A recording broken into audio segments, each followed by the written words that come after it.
ಶಕುನಿ ಕುರುಕ್ಷೇತ್ರ ಯುದ್ಧದ ರೂವಾರಿ ಅಂದ್ರೆ ತಪ್ಪಾಗೋದಿಲ್ಲ.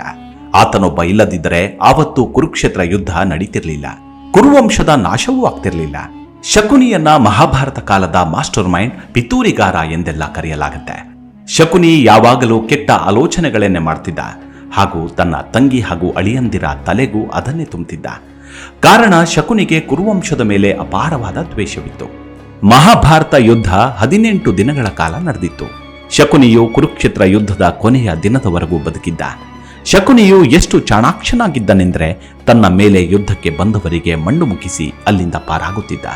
ಇದೇ ಶಕುನಿಯು ಭೀಷ್ಮ ಪಿತಾಮಹ ಬಾಣಗಳ ರಾಶಿಯ ಮೇಲೆ ಬಿದ್ದು ಕೊನೆಯುಸಿರೆಳೆಯುವ ಕ್ಷಣಗಳನ್ನ 2 ಕಣ್ಣುಗಳಿಂದ ನೋಡ್ತಾನೆ. ಅನ್ಯಾಯದಿಂದಾಗಿ ಕರ್ಣನ ಸಾವನ್ನ ಕಾಣ್ತಾನೆ. ದುಶ್ಯಾಸನನ ಕ್ರೂರ ಸಾವು ಆತನ ಕಣ್ಣೆದುರೇ ಆಗತ್ತೆ. ಜೊತೆಗೆ ಕೌರವರ ವಿನಾಶ. ಇದೆಲ್ಲವನ್ನು ಕಂಡು ಶಕುನಿಗೆ ಎಲ್ಲಿಲ್ಲದ ಸಂತೋಷವಾಗಿತ್ತು.